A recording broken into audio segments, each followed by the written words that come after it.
The message is that, it's all good. It's all beautiful.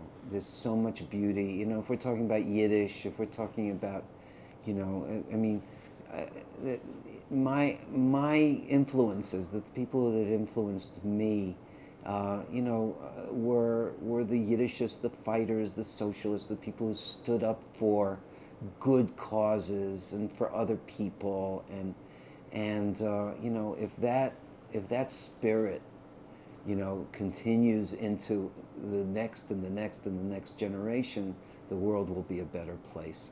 There was last night at the gala at the Workman Circle. There was a quote by Jay Woznicki, one of the honorees, who was a Hemshech person.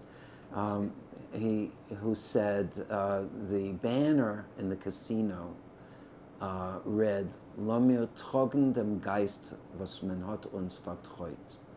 Let us carry the spirit which has been entrusted in us.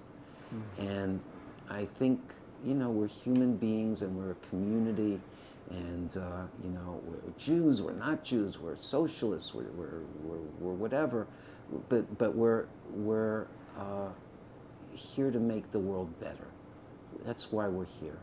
And and if it's cultural, if it's religious, if it's whatever it is that makes the world better for you and your community, that's the legacy.